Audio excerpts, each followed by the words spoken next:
Welcome to the box, people. Sunny, please tell everyone what we're talking about today because I am a little frightened. I don't know. I didn't study. I'm just Oh kidding. my, No, we are going to talk about the rake. So if you guys have not heard about this thing completely freaks me out. So basically, it's like a tall, thin humanoid creature. And there are videos on TikTok, which I watch more than YouTube now. But this thing is creepy. And there's one instance where this guy is riding a bike and he's like, I don't even know how to describe it. He's almost like in a little like pathway, and there's two large walls on either side of him, and this thing jumps down from the wall and lands next to him, and he catches it on his GoPro.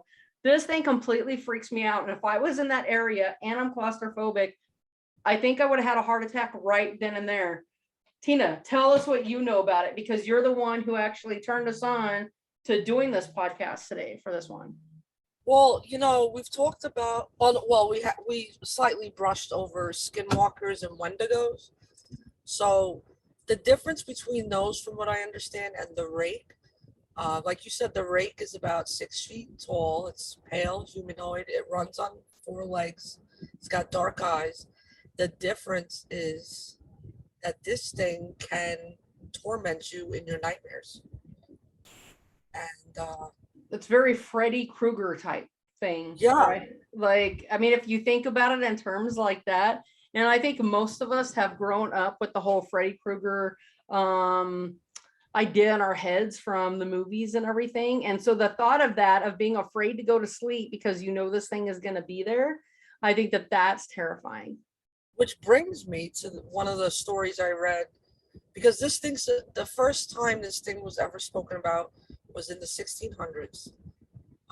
This particular incident, I believe, took place in the 1800s, where this man dreamt of the rake. It was a nightmare. Um, Following that, it showed up at the end of his bed, stared at him in the face. Following that, it was, and this is, days apart, it went up beside him and looked him in the eyes. Following that, it spoke to him until he could no longer take it, and he wrote a lengthy note um, describing what was happening, and that he couldn't face what may come next, and seeing this thing in the eye and hearing its voice was enough to make him not want to dream or wake up or even exist anymore. So this thing visited him more than once, or this was a one-time dream and he can Oh, like, when he had the nightmare, that's when it began visiting him in real life. So from it manifested itself out of the nightmare, just like Freddy Krueger. You know, I don't know if you have any stories about the rake. Did you hear about the one where the rake came into this family's house? no, I've not heard about. I want to hear about that one. So number one, how big is this family? I believe, if I remember correctly, it was a mother, father, and a daughter, and the rake appeared at the end, like it normally, like it's its mo, at the end of the bed, and the mother saw it, and she screamed, and then the husband woke up, and then this thing like scurried so fast to his side of the bed, and just stared at him for several minutes, and the husband froze, and then the thing took off down the hallway, and the daughter was screaming, and they made it into the father made it into the room, and this thing like leaped out of the window, was covered in blood. The daughter was all tore up. She was still alive. This thing was lurking around the house. So the husband took the daughter to take her to the hospital, and they ended up driving into a lake and both drowning. And the mother spent years researching the rake and trying to find this thing, because it took her family. I cannot even fathom, like, if I were to lose my child, that would be the worst pain in the That mother's entire got a world. pair of Like, balls, man, to research to think oh that. my God. Yeah, I can't even begin to imagine. There's this article, it's about the rake, and it's by a man named Jacob. I hope I'm pronouncing this right, Gears or Gears. And anyway, he talks about the legend of the rake, talks about basically how this thing has been around for centuries and it gets very little attention. This one guy says, I have experienced the greatest terror. I have experienced it all. I see his eyes when I close mine. They are hollow, black. They saw me and pierced me. His wet hand. I will not sleep. Like, and if you think about that, like, imagine how terrifying you have to be, because, or terrified you have to be, because I know as a kid, when I was afraid, I would climb in my bed and pull the blankets over my head. And that was my way of protecting myself. So we're talking about full-fledged adults that are afraid. I have heard that the rake will can be outside a home and will literally just watch. Just watch. Yeah, they're very stalker. Yeah, they stalk you. Yeah, there's a picture here and it's of a deer. And in the background, you could see the rake. So, like, there's all these different stories about it. But there have been full-on groups that have tried to gather a lot of information about the rake to put it up and just to make people aware. And there's like even little things in this article where they tell you like how to be careful because it will stalk you and it's so quiet. Like it won't make noise until it wants to make noise. Right. And by then it's normally too late for you because it's Yeah. right up on you. So Go yeah, ahead. I was gonna just add, yeah, if also their eyes glow at night. And another thing I would suggest, they say, first of all, we're doing this video purposefully in the daytime. Um, Even though I'm secondly, already tired. yeah, secondly, I wouldn't say, I know we're saying it a lot, but I wouldn't say or discuss the rake a lot because you don't want to accidentally bring them into your dream because Right. this thing's this thing manifests itself from your thoughts. It's almost like the Bloody Mary game. Are the skinwalker, right? Don't just don't talk behind his back, okay? And I just got to tell you guys real quick. So if you know anything about the skinwalker, Tina here was like, don't say it out loud. Right. And then that very night at midnight, my dogs flip out. I happen to be sleeping with my door shut, which I never do. I always sleep with my bedroom door shut and locked. And so anyway, the dogs, I happen to fall asleep with it open. The dogs flipped out. I go out to see what's going on. I let the dogs out, bring them back in, and I go to sleep. It wasn't until the next morning where I was like, oh my God, like the whole skinwalker thing. And then the second night, Bob, who has his own room, he heard at midnight, the exact same time, all of our dogs freaked out at the exact same time. So then I'm telling the girls, and they're like, oh my God. Like, it's because you said it. Was that the same time you saw someone or something hop your fence? Was that the same time? I think that was around the same time when we were discussing these creatures. Yeah, and something, yeah. And the thing was, is like, we've had incidents here. So, like here, we don't live in like the worst neighborhood ever, but you know, like anywhere now, I feel like you That's have to not be it. You're in the careful. desert. Yeah, well, and the thing, yeah, we are in the desert. And so anyway, and so I will say that we had some really strange things happen. And one night, Tyler and I were sitting out in the backyard and we're just sitting there chit-chatting. It wasn't too late, like maybe 7:30, 8 o'clock.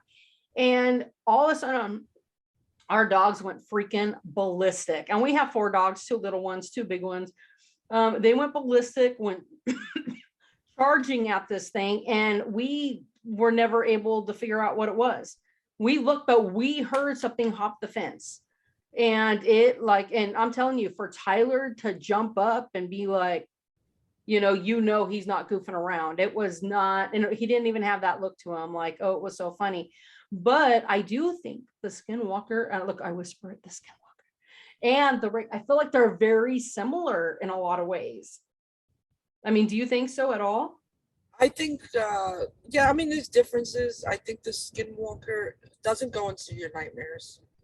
Um, I think the Skinwalker is more the type that they mimic human voices, babies crying.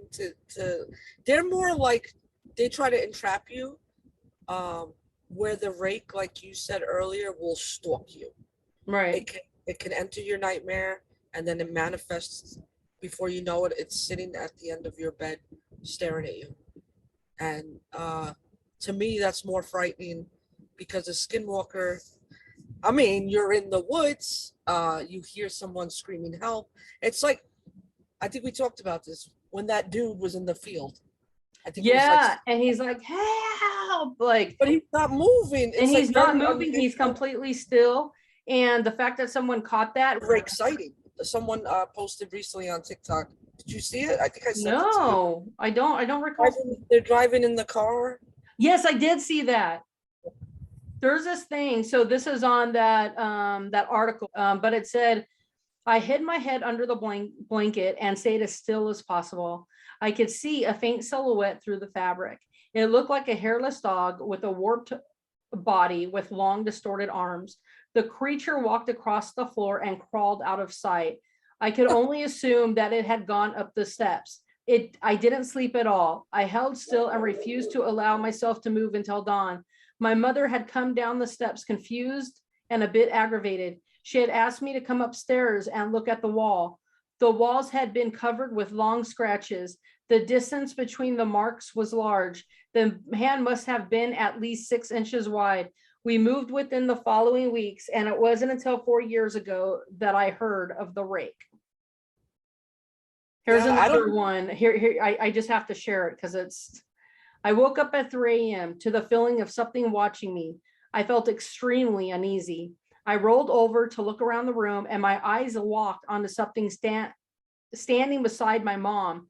It was extremely tall, but looked as if it had a broken back and couldn't stand up completely. It was slouched over and it had extremely pale skin and bones sticking out under the skin everywhere due to how skinny it was. It had long claws hanging from both hands. Its face was sunken in and eyes were completely black holes. A few greasy hairs were visible on its head. It had no clothes, but also no genitals or nipples. Like, No genitals or nipples. yeah. That is, I mean, I guess if I had no genitals or nipples, I'd be pretty angry too. I'd be like, I'm going to have to, somebody's going to pay. Someone needs to know I'm angry about this. Like, where are these like friggin' what is without like reading any articles, what is your theory on how these creatures are even, how do they come to be? I mean, A lab. you do think a lab. I do think a lab has a lot to do with it. There is this guy who, I don't know if you guys heard about this stuff, but it is also it's on YouTube. You can look it up. I will see if I can find it. But basically, what people have been doing, men have been doing, they get regular eggs from the grocery store, and then they ejaculate into a cup, and they take a little bit of their semen and they inject it into the egg, and then they cover it with a Band-Aid or something, and they leave it sitting for several days, and then they crack it open. And if the thing has formed, if it has actually, if the semen and the egg have, intertwined, something has been created. And there's this man who created 2 of them. In fact, one of the videos, you see this thing, as soon as it's born, it spits something out at the man. So now the man uses all these suits when he is creating these things. So what he did is he created 2 of them, and then they both looked really different. One of them basically looked like almost like a pancake, and then later on it just started forming something, and it was an eye. Okay, and so then this other thing is created, and it was almost like, it was just weird looking. It was almost like a It almost looked like a dog bone. So he had them both in different things, and then one day he decided to take them and put them in the same one. Well, these two things merged together, and you can look it up on YouTube, and basically it's using a regular egg and human sperm. This is a scientist or a regular? This is just a regular Joe Schmo thinking, like, you know, the problem is we have come so vast and so far with what is being created and what everyday Joe Schmoes can create in a shed. There is a man who has been creating glow in the dark animals, right? And so what he's been doing is, how did he do that? There is a tree or something. Don't quote me because I could be completely wrong, but I believe there's like a tree, or maybe it's a fish or something, and this thing glows in the dark or whatever. So what he's been doing is taking the DNA of this and he's been merging them with animals. And he was trying, when I saw the video at that time, he was trying to make a glow in the dark dog. And he had been successful on some things. Like, think about that. Like, you know, that means potentially, now here's what would be cool. What would be cool about that is if we were to be able to have glow in the dark trees, like on sidewalks instead of street lights, because it would be so much more, just for Earth, it would be better, right? Like, that would be great. But the problem is, how far have these things come? Like, and if you look, there's all these things where you see sharks in a tank and they have human faces. These are all things you can look up on YouTube. Okay, wait. I have a question. Yeah. What happened to the pancake and the bone? Did he set them loose in the woods? No, I don't know. Like, so the last one I saw is they had merged together. Oh. And then I never looked again because it freaked me out so bad, because I thought people are literally creating monsters. And I'm not just talking about, you know, you're human right. You heard about the Montauk Project here on Long Island. The Here what? where I live. The Montauk Project. No. Here on Long Island, a few years ago, they found a creature. I'm certain you've seen it, and I'll post a picture and I'll send it to you afterwards. Well, actually, Stranger Things was based off the Montauk Project. Yeah, it was supposed to be called the Montauk Project. So it's a facility out east here on Long Island. You know, the exact location is not disclosed. I don't know if people know, but a few years ago, they found this creature washed ashore, and it looked like a mix of a human, a dog, a bird, and a fish. I think I've And seen pictures of this thing. yes, yeah. I mean, some people said that was it wasn't real, but a lot of times they do that. They will purposefully start rumors, you know, like if somebody Right. knows what this thing is. Some people said it was Photoshop. There was people experts that said no, that is real. So anyway, people believe that it washed up. Uh, like you said, they're creating these genetic mutation creatures. I don't know. They're trying to splice like DNA together. And what are they doing? The ocean is so big. You drop these things in the water when they die or whatever, or they become too dangerous. You murder them. It's terrible. And you know, sometimes, you know, your lies come up, right? They come back to you. Right. So, washed up. You know, and it's so creepy because the thing is with so much happening, like, you think of all the birds that suddenly are just dead flying around. Yes. Like, now I realize this carrot conspiracy theory topic has gone completely off base of what we started about, but like, we can share so much of this, because the thing is there are things happening in our world that don't make sense. When it comes to stuff like this, we're talking about, there was a pig that was born that looked part human and ended up not surviving very long. You think about these things and the fact that they're happening, you know, and I do think that people are just willy-nilly playing with genetics. It's not, yeah, it's not off topic at all, because these things, I think you're right. They were created, or they're literally sent here from the depths of hell. And Right. the bottom line is there is too many disappearances that are unexplained. Right. So, and if you think about that, I've always thought about that. What happened to Joe Schmo? Nothing was ever found. And it's like, how do we know that this person wasn't on a hiking trip and, you know, the rake got them? How do we know that they weren't taken into a lab to be used for something? I mean, you never know, like, how far this stretches and how far it goes. And especially if you think of something in the light of like Stranger Things and how creepy that was, and how basically, and the thing is if you're creating something in a lab, at some point you will not be able to control it. There are so many stories on TikTok about creatures that have gotten loose and places being abandoned after this creature got loose. There are so many things you can look up. One of our next conspiracy theories, I like to talk about the portals that are being found everywhere and that are guarded by tanks and military men, things like that. I want to talk about giants, giant stairs that have been found, giant carcasses that have been found. Like, this is all pretty. Bears in the middle of forests. Yeah. Species in the middle of forests. Yeah, just randomly people climb stairs up that go to nowhere. And the thing is, these steps are so big that hundreds of people can fit on one step. That's how big these steps are. All right. Well, with that, guys, we will see you on our next conspiracy theory. And with that, box people out.